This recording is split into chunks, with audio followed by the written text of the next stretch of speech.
It's no 3 wins in a row, but it's good stuff.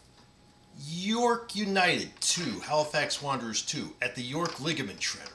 I mean the York Lions Stadium. Wait, no, I meant the first thing. On the one hand, an exciting game of football that neutrals would love. On the other hand, a cavalcade of injuries, gaffes, and constant scrambling. There are plenty of neutrals who would have no problem with that either. This gives us 7 points from 9, and on the 5-game form table, that means, if I remember correctly, 8 points from 15. The second best form in the league, just under Pacific, who have their season off to a soaring start. The game started out really well for us, constantly on the attack for 10 minutes. Every time we got on the ball, we were in their box, or at least pressing them into their own third. In the 9th minute, Markian Wojciechowski went down injured and had to leave early. Notably, he and 4 others were out of action for a completely different reason that goes beyond the scope of this review. The Petrasso sub turned out to be phenomenal, as a York side that were under pressure before the injuries started getting into position and even getting the first of many York corners. The extended stoppage also gave York time to get their bearings back.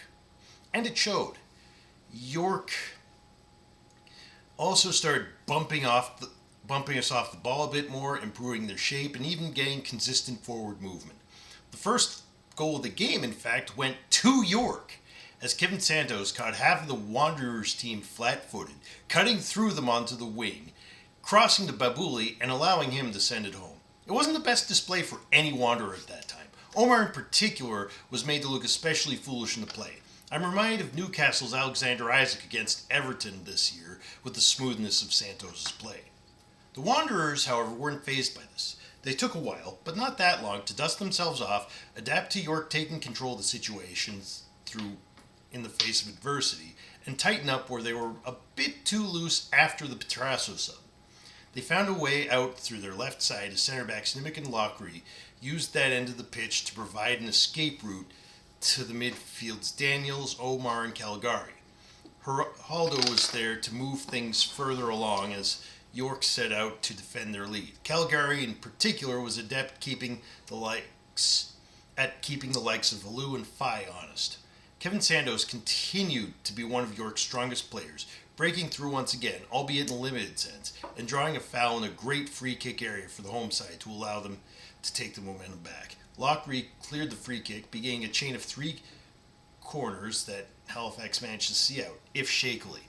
Playing out of the back almost went wrong for Halifax once the corner fest ended, with the visitors more than willing to eat an offside call in order to belt it to safety, with someone running a bit too far ahead to claim it. Back on our left wing, York realized their advantage had ended and fought to get back as soon as possible.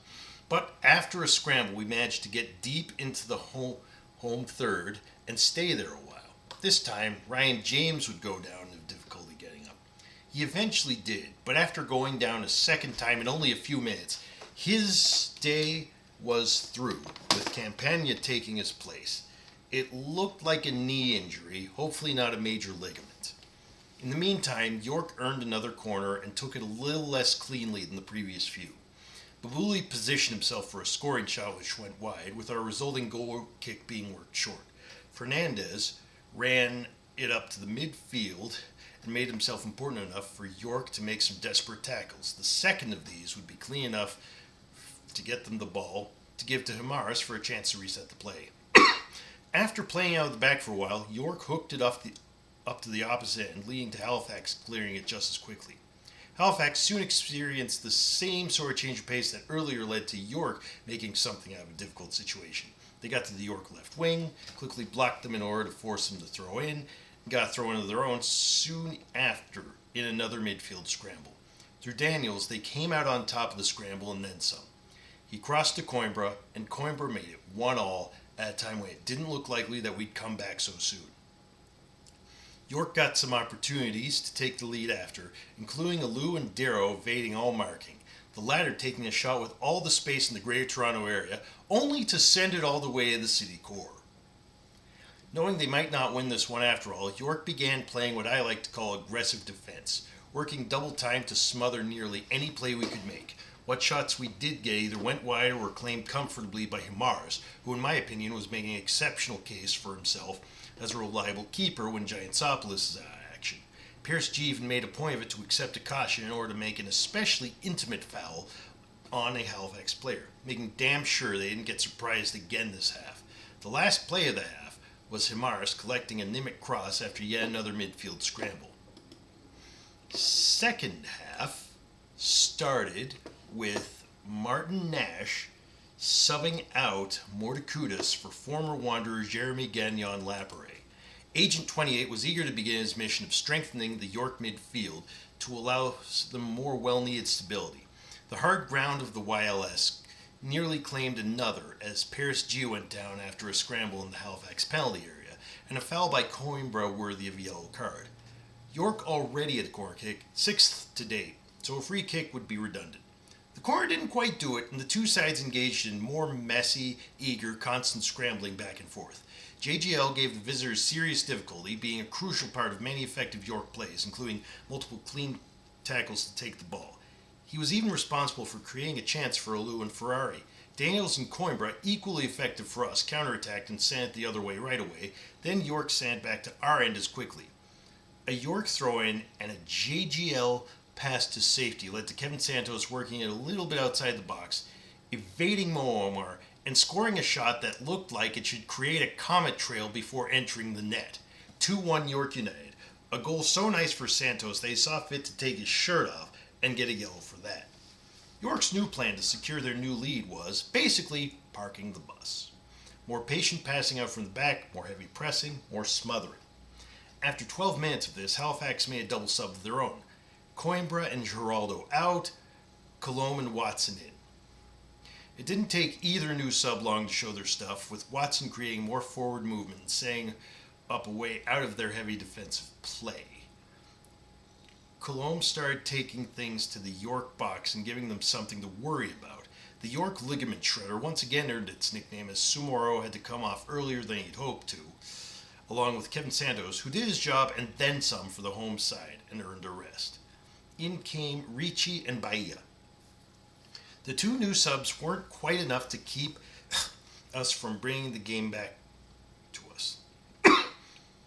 Halifax entered the box in numbers not much later. Himaris had to go all out to collect the ball and avoid conceivably seeing an equalizer right then and there. Perhaps a little overzealously, we took the ball not long after Himaris kicked it, fouling JGL in the process. He struggled on the ground, bleeding again and needing fresh gauze on his leg after running into the same issue in the game prior.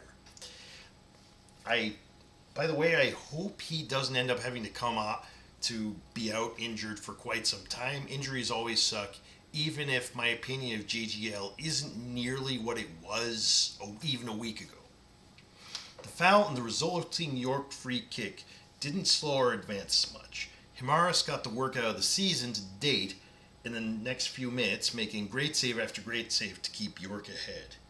Babouli provided the majority of the shots York attempted in this time period, none of them finding home. Eventually it was time for him to call it a night after a job well done, with Brian Wright coming in to see the game out. Halifax tested Himaris again immediately afterward. York hit us on the counterattack with Lockery being Darrow to the ball, then a series of alternating counterattacks between teams ending in a JGL foul in a tasty free kickless location, then Daniels burying his shot to level the score once more from Caligari's free kick. Halifax's final sub came in the form of Timoteo and Mondway as Daniels and Farron clocked out for the night. JGL working double time to give his old club some late game bad news, including through the last of York's numerous corners. A Halifax clearance, a York cross back in, and a goal kick clearance led to Halifax taking the offensive. Lockery and Fern worked quickly to force a throw-in for the home side, ending their final big chance. The game broke down into one big final extended scramble, and then a full Donnybrook, as JGL picked a fight with Caligari, seemingly thinking long-term with the Frenchman's yellow card history. JGL and Caligari earned cautions, York earned a free kick, Ricci fouled in the middle of it, straight up slapping Nimic, and the final whistle put an end to the chaos. A game that could easily have gone one way or another ended evenly both ways. York retained second place, and Halifax entered playoff position in fourth for the first time this season. Let's see if we can hang on to it or even go it higher. As always, come on, you Wanderers.